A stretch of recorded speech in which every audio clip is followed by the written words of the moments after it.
Friends, welcome back. आज हम लोग जैसा कि हम लोग पहले से पढ़ रहे थे हमारा सेमीकंडक्टर फिजिक्स, उसमें आज कंटिन्यू करेंगे। याद होगा आपको पिछले लेक्चर में, पिछले वीडियो में मैं आपको बताया था कि silicon he most of the case में हम लोग क्यों यूज़ करते हैं, जर्मेनियम क्यों नहीं यूज़ करते हैं। उसका 3-4 कारण बताया था।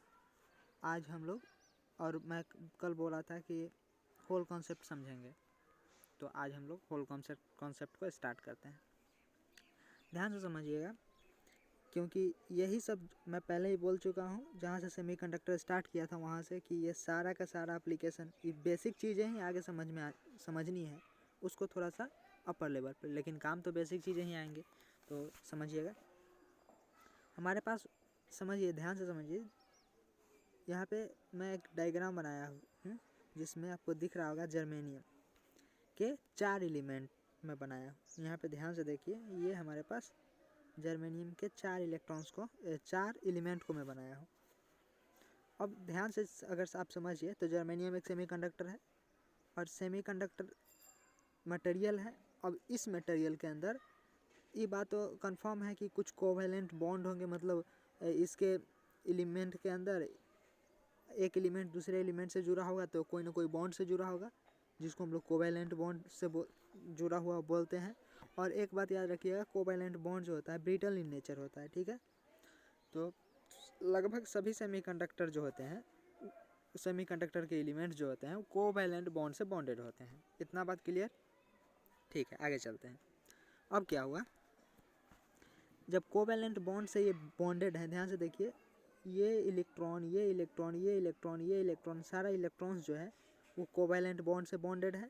और 8 सभी के बायतम आउटर मोस्ट सेल में 8 इलेक्ट्रॉन्स है। तो ये अभी स्टेबल है।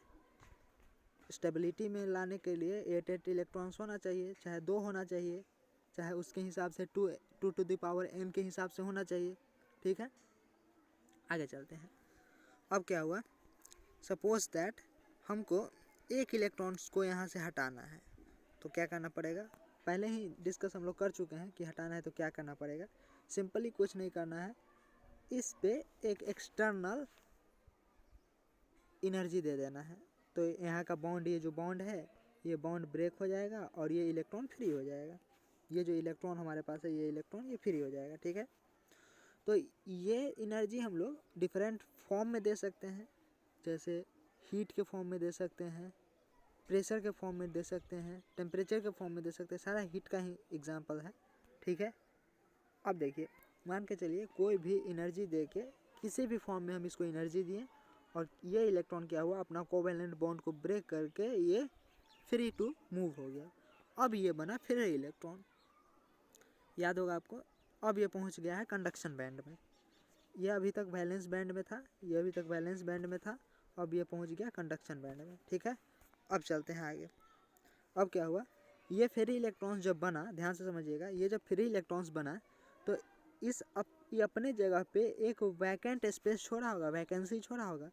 जब कोई भी चीज़ किसी जगह से अपना पोजीशन चेंज करता है तो उसका पहले वाला पोजीशन अभी खाली रहेगा जब तो कोई दूसरा उस पर नहीं आ जाए। तो जस्ट इसी चीज़ को हम लोग होल बोलते हैं। इलेक्ट्रॉन वहाँ से गया, अपने पोजीशन से इलेक्ट्रॉन गया तो वहाँ पे एक वैकेंसी क्रिएट हो गई, उसी को हम लोग होल बोलते हैं। आई होप आपको समझ में आया होगा। अब ध्यान से समझिएगा, कोई भी एलिमेंट जो होता है वो इलेक्ट्रिकली क्या होता है, न्यूट्रल होता है। कोई भी इलेक्ट्रॉन, कोई भी एलिमेंट इलेक्ट्रिकली न्यूट्रल होता है, मतलब जितना इलेक्ट्रॉन होगा उतना ही प्रोटॉन होगा और वो एक दूसरे को बैलेंस कर रहा होगा। ऐसे ही हम लोग सुनते हैं। अब क्या हुआ, समझिएगा ध्यान से। जैसे ही एक इलेक्ट्रॉन यहाँ से निकला, ये इलेक्ट्रॉन यहाँ से निकला, तो इलेक्ट्रॉन पे आपको पता होगा निगेटिव चार्ज होता है। ये बात हमको पता है, बहुत पहले से पता है, इलेक्ट्रॉन पे निगेटिव चार्ज होता है। जैसे ही इलेक्ट्रॉन अपने पोजीशन से निकला तो यहाँ पे होल क्रिएट करेगा और अपने साथ कुछ निगेटिव अमाउंट में चार्ज लेके जाएगा। उसके ऊपर जितना चार्ज रहता है उतना निगेटिव में चार्ज लेके जाएगा। अब ध्यान से देखिए, एक एग्जांपल देके मैं समझा रहा हूँ आपको, समझिएगा। मान के चलिए पहले प्रोटॉन के पास 10 चार्ज था, इलेक्ट्रॉन के पास 10 चार्ज था, ये पॉजिटिव था, ये निगेटिव था, ये पॉजिटिव ये निगेटिव दोनों एक दूसरे को कैंसिल कर दे रहे थे और न्यूट्रल रह रहा था हमारा एलिमेंट। अब क्या हुआ, मान के चलिए 10 था, अब क्या हुआ, यहाँ पे तो पॉजिटिव रह गया, लेकिन एक कहानी यहाँ पे एक हो गया कि यहाँ वाला जो 10 था वो 10 अब 10 न रह के हो सकता है 9 हो जाए, 8 हो जाए, 7 हो जाए, कुछ भी हो जाए। 9 8 7 अब 10 से तो कम होगा क्योंकि इलेक्ट्रॉन चला गया है वहाँ से, तो वहाँ का चार्ज जो है वो तो कम होगा, पक्का बात कम है, कम होगा, निगेटिव चार्ज कम होगा। मतलब मान के चलिए example, just example, negative charge अगर 9 हो गया, 9 निगेटिव चार्ज अगर 9 यहाँ पे रह गया, तो अब प्लस का कितना बचा हमारे पास, 1, प्लस का 1 बचा है, प्लस का 1 मतलब पॉजिटिव में 1 हमारे पास चार्ज बचा है अभी। तो अब हम लोग बोलेंगे ये जो होल है, ये होल के पास +1 चार्ज है, ठीक है। अब इसीलिए हम लोग होल को पॉजिटिवली चार्ज्ड कैरियर बोलते हैं और इलेक्ट्रॉन को नेगेटिवली चार्ज्ड कैरियर बोलते हैं। नेगेटिव इलेक्ट्रॉन के बारे में तो आपको पता होगा, लेकिन होल के पीछे ये कॉन्सेप्ट है कि होल जहाँ भी होगा उसको पॉजिटिवली चार्ज कैरियर बोलते हैं, ठीक है। आई होप समझ में आया होगा आपको। अब आगे चलते हैं।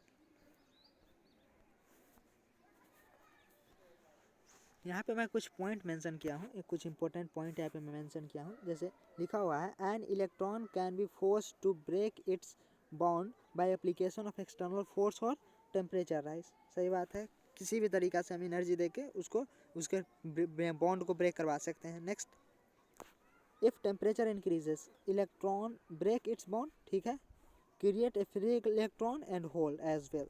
ध्यान रखिएगा, जब इलेक्ट्रॉन निकलेगा तो इलेक्ट्रॉन तो फ्री होगा ही होगा, साथ ही साथ एक होल भी बनेगा। ये बात को आप कंफर्म कीजिए कि जैसे ही हमारे पास एक इलेक्ट्रॉन फ्री हुआ तो वहाँ पे उसके जगह पे एक होल अपने आप क्रिएट हो जाएगा, ठीक है।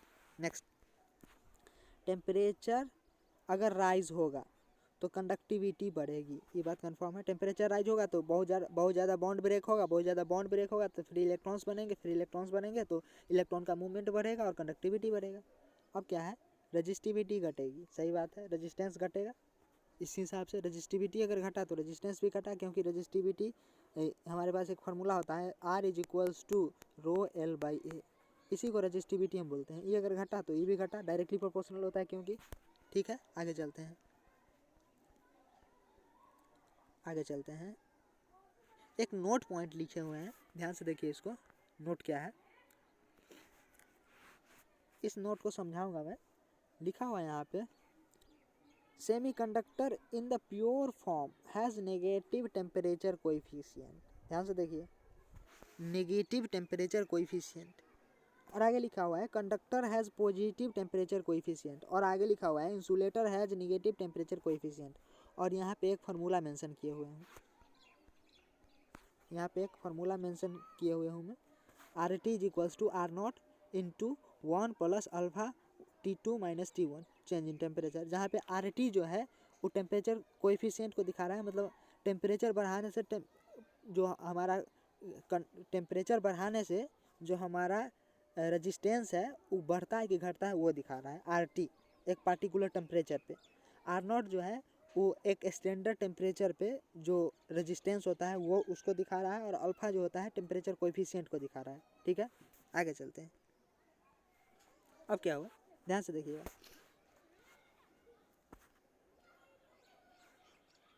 हम लोग जान रहे हैं निगेटिव टेम्परेचर कोएफिशिएंट और positive temperature coefficient of resistance.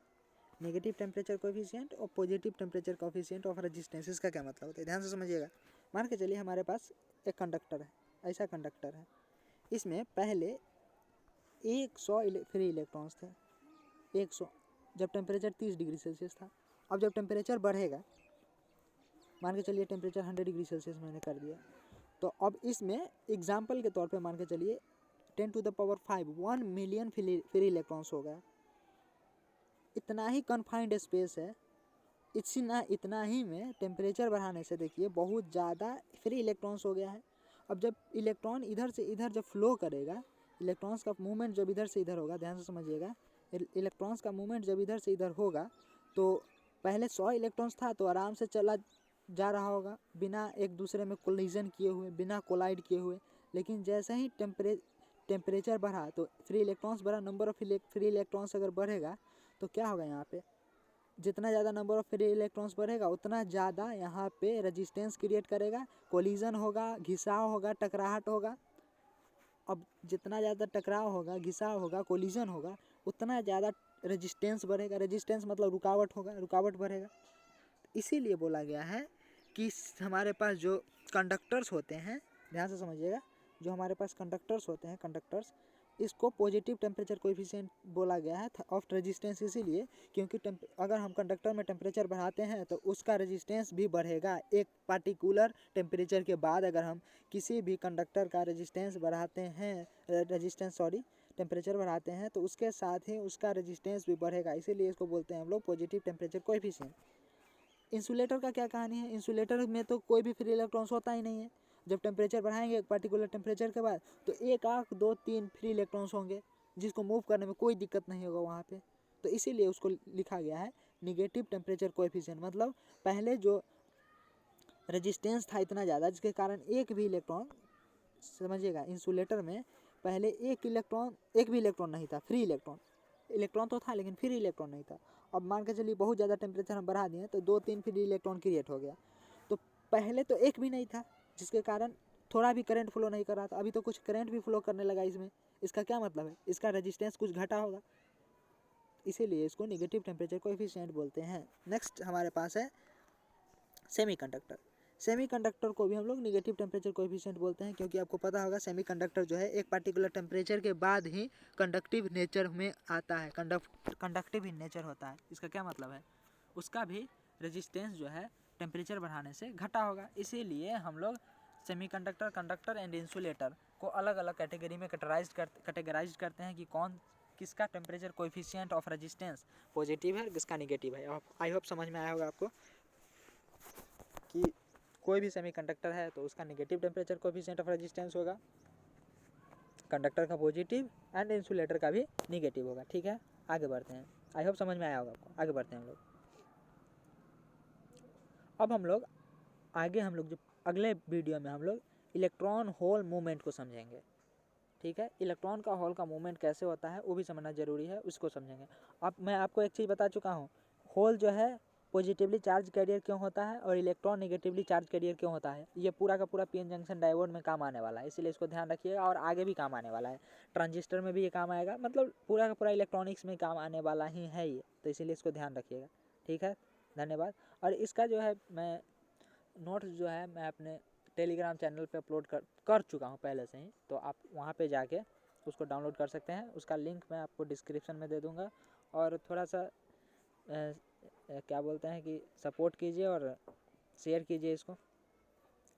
और अच्छा लगा, समझ में आया तो लाइक तो बनता है भाई, ठीक है। और सब्सक्राइब मैं कल अपना एनालिसिस देख रहा था वीडियो इसका, यूट्यूब का एक यूट्यूब स्टूडियो होता है उस पर, तो वहाँ पे दिखा रहा था कि अनसब्सक्राइब्ड 78% के आसपास मेरा वीडियो लेक्चर देखते हैं लोग और सब्सक्राइब्ड मात्र 22% के आसपास। तो देखिए, थोड़ा सा ये सब मदद कीजिए। ठीक है, धन्यवाद।